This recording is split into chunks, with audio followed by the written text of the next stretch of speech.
कौन कौन इस रैली में शामिल होंगे और उसे लेकर भी तैयारियां शुरू कर दी गई हैं। और साथ ही अगर बात की जाए तो कल्पना सोरेन के आवास पर एक बैठक हुई और कल्पना सोरेन के आवास पर इस बैठक को नाम तो दिया गया रैली की तैयारी का, लेकिन रैली की तैयारी के साथ साथ ही कहा यह जा रहा है कि अंदर खाने चर्चा कांग्रेस के नेताओं के साथ इस बात पर हुई है कि आखिर कौन कौन सीट कौन लड़ेगा। कहीं न कहीं कांग्रेस और जेएमएम के बीच अभी तक मामला फंसा हुआ है, ये स्पष्ट नहीं हो पाया है। शायद यही वजह है कि फर्स्ट फेज की चाईबासा, पलामू जैसी सीटों पर भी महागठबंधन अभी तक अपने पत्ते नहीं खोल पा रहा है। एक तरफ आरजेडी ने अपना प्रत्याशी उतार दिया है, पलामू से अधिकृत प्रत्याशी उतार दिया है, चतरा में गिरिनाथ सिंह को बीजेपी से आरजेडी में शामिल करा लिया है। और कहीं न कहीं जब इतना बड़ा स्टेप लिया गया है, इसका मतलब ही है कि गिरिनाथ सिंह चतरा से चुनाव लड़ेंगे। और अभी तक कांग्रेस और जेएमएम चुप्पी साधे हुए हैं। और ये जो बैठक हुई है, भले इस बैठक को रैली की तैयारी का नाम दिया गया है, कल्पना सोरेन के आवास पर बैठक हुई है, लेकिन अब बड़ा सवाल ये उठता है कि क्या यहाँ पर दोनों ने ही अपनी अपनी मांगे या अपनी अपनी बातें रख दी हैं और अब अंतिम मंथन के बाद इस पर इसे फाइनल रूप दिया जाएगा। ज्यादा जानकारी के लिए इस वक्त हमारे साथ मदन है। मदन, देखिए, कल्पना सोरेन के आवास पर बैठक हुई, बैठक तो बुलाई गई थी रैली की तैयारी को लेकर, लेकिन कहा यह जा रहा है कि अंदर खाने सीटों को लेकर जो जिच है उस पर चर्चा हुई है। क्या सूत्रों के जरिए कोई जानकारी बाहर आई है क्या? बिल्कुल, देखिए, आज महत्वपूर्ण बैठक जो है पूर्व मुख्यमंत्री हेमंत सोरेन के आवास में हुई, जिसमें कि कल्पना सोरेन भी शामिल हुई और कांग्रेस के जो प्रदेश प्रभारी हैं गुलाम मीर वो शामिल हुए, प्रदेश अध्यक्ष राजेश ठाकुर शामिल हुए, माले के विधायक विनोद सिंह शामिल हुए, आरजेडी के विधायक व मंत्री सत्यानंद भोक्ता समेत और भी कई नेता जो हैं इस बैठक में शामिल हुए। लेकिन सबसे प्रमुख ये है कि जो अब एक तरह से शक्ति प्रदर्शन की जो कोशिश विपक्ष के द्वारा की जा रही है, वो 21 अप्रैल को प्रभात तारा मैदान में 5 लाख से अधिक लोगों के वहां आने की जो तैयारी है वो जोरों पर है। और तमाम जो देश के विपक्षी प्रमुख चेहरा है, विपक्षी नेता है, उनको इसमें शामिल कराने को लेकर के एक विस्तृत चर्चा हुई।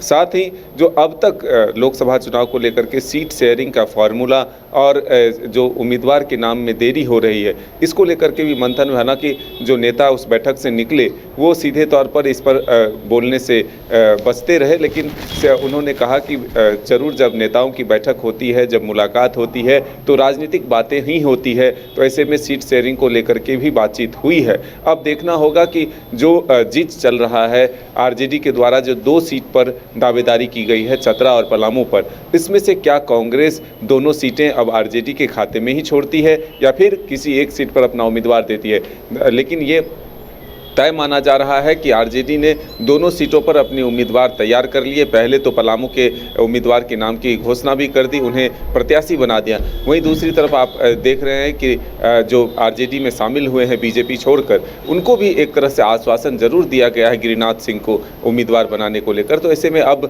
क्या होता है ये आने वाला वक्त बताएगा। वहीं कई और सीट है जिस पर कि कांग्रेस और जेएमएम के बीच भी बदलाव की बात थी, वो कहाँ तक पहुँचा है, इन तमाम विषयों पर जो है सस्पेंस जरूर बरकरार है। अब देखना होगा कि कब तक इससे पर्दा उठता है। लेकिन फिलहाल ये जरूर है कि जब आप महागठबंधन यानी इंडिया गठबंधन के नेताओं से बातचीत करेंगे तो वो कहेंगे कि फेज वाइज उम्मीदवारों के नाम की घोषणा हो जाएगी। लेकिन ऐसे में अब ये बड़ा सवाल है कि जब एक ही सीट पर दोनों दलों की दावेदारी है, कांग्रेस भी पीछे हटने को तैयार नहीं, आरजेडी भी अपनी दावेदारी कर रही है, तो ऐसे पलामू चतरा में क्या होगा? पलामू अगर आरजेडी के खाते में तो क्या चतरा कांग्रेस को छोड़ा जाएगा या फिर दोनों सीट आरजेडी की झोली में जाता है, तब फिर आखिर कांग्रेस क्या करेगा? ये महत्वपूर्ण सवाल है।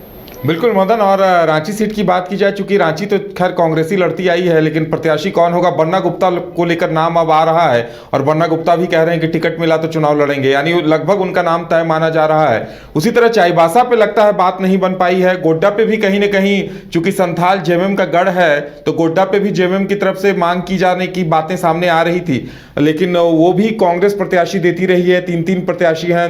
राजमहल पर जेएमएम अटकी हुई है। तो मदन, आखिर लोगों को भी या कार्यकर्ताओं को भी ये समझ नहीं आ रहा कि आखिर देर क्यों हो रही है और कहां पेंच फंसा हुआ है?